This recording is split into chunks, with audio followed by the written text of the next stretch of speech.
there's just a lot of overlay here with these revelations that are coming out that, you know, I, I pray that by God's grace, somehow it'll get into the mainstream. Like, I don't know how. Like, how do you get into a seeker friendly church to share these things to warn the believers? Because their pastors aren't going to. And they're not going to, you know, most believers don't have a context for this type of information.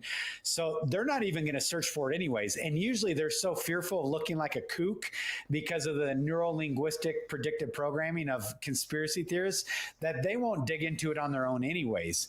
So it really is like, how do you get a Tucker Carlson, Joe Rogan, Sean Ryan based platform among believers to say, listen, this just is. I don't care if you have a hard time. You should be skeptical. I appreciate that. You should have a healthy skepticism. You should test every spirit to see if it's from the Lord. That is biblically appropriate. And actually, I would challenge you to make sure you test my spirit, test Christopher's spirit. You ought to, you know, but how do you communicate this to the nominal believer who is authentically in the faith? They are in all that their sins have been forgiven by the blood of Jesus Christ, and they truly love him and want to honor him with their whole lives, but they have no clue the lateness of the hour, no clue the signs of the times, no clue about the spirit of the age and the things that are going on in the spirit of the age, and they have no clue what's going on geopolitically, geostrategically, technologically, the occult-based reality going on around them. How do you break into that group of believers? Because I love them and I'm concerned for them because I know how significant this great deception is going to be. You know, that's the challenge. It is a challenge because you nailed it right on the head. You get simply identified as a kook, and it is a tough approach because there is a fine line that you walk. You know, you can go heavy on one side or the other, but most of the churches, it really is that Laodicean type of atmosphere where they're more interested in just keeping people in attendance than revealing the truth. And, you know, I speak with people that I meet on a regular basis, and they have no clue what is actually taking place. You know, yeah. It's frustrating. It's not their fault, but it is, but it's not, but there is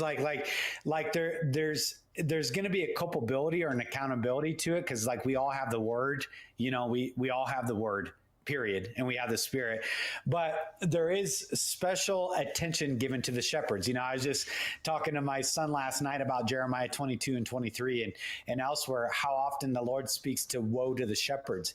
There is a high accountability to the shepherds because the sheep don't know. They're trusting the shepherd that are supposedly appointed by God. We know they're not, right? It says, woe to you who shepherd flocks that are not your own. Like, you prophesy this in my name, but I never told you to say that. So most of them are false shepherds. They're hirelings, but shepherds nonetheless, whatever their origin is. And we trust them to tell us these things, to tell us about holiness and righteousness, to teach us how to grow in the fear of the Lord, but also grow in wisdom and love and grace and mercy, to teach us what it is to die to self, to mortify and crucify the flesh and live to honor Christ, but also to teach us, you know, the things of the world, the things that are going on around us, right? And to know and understand the times and to be well equipped to proclaim the gospel in an ever darkening environment. That's why Hosea speaks specifically to the fact that my people perish for lack of knowledge. And he says, because they hate knowledge, they'll be rejected from being my priest. And it actually, again, is talking about because the shepherds didn't equip them. So I go, okay, it is a Laodicean church age, period. False teachers everywhere, period. Lovers of pleasure rather than lovers of God, period. Always learning but never able to come to understanding truth, period. Mockers and scoffers, denying the very coming of our Lord and Savior Jesus Christ. It's saying that the pastors will be the ones doing that, period. It says greedy for unjust gain. They're going to fabricate stories right? Because of their greed, they're going to fabricate stories for you, basically to exploit your emotions. Okay, done. Check that box. The way of truth will come in disrepute. Check that box. They will not tolerate sound doctrine. Check it. They will devote themselves to the doctrines of demons, denying the very Christ who bought them. Check it. And they will be delusional. Wow. Totally delusional. Check the box. So the question is, how do you?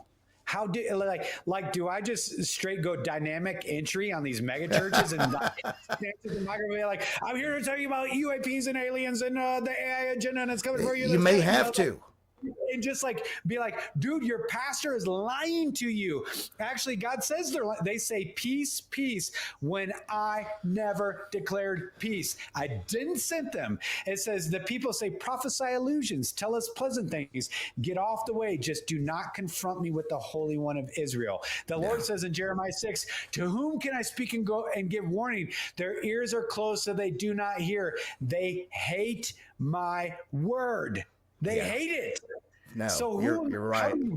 How do you breach this? How do you breach this idea of AI superintelligence mixed with UAP, cyanotics, and blah, blah, like ancient history, archaeology, historicity, antediluvian, pre-diluvian? How do you go, dude, you got to know what comes next. Yeah. You must know.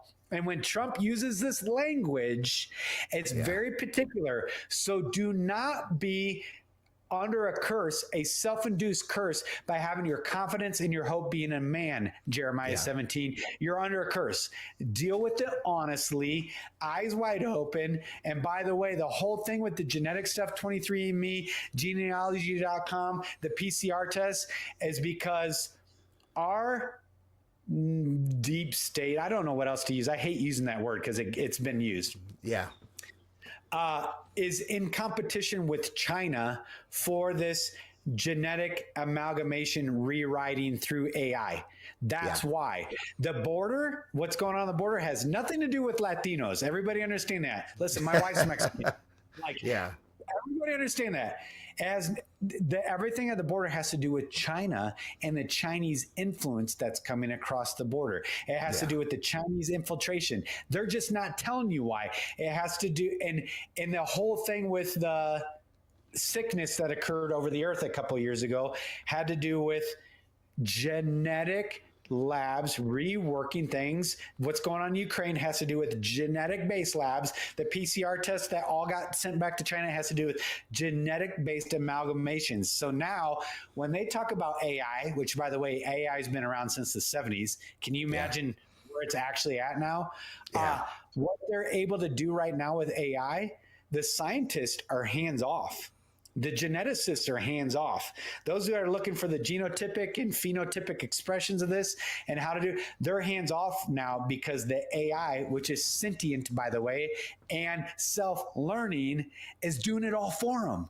Yeah. It's figuring out molecular compositions on levels that it would take a scientist 100 years to work. They say it's computing it within 30 seconds to 1.5 minutes. It's doing the computation that it would take a team of scientists to figure out in 100 years of lab work.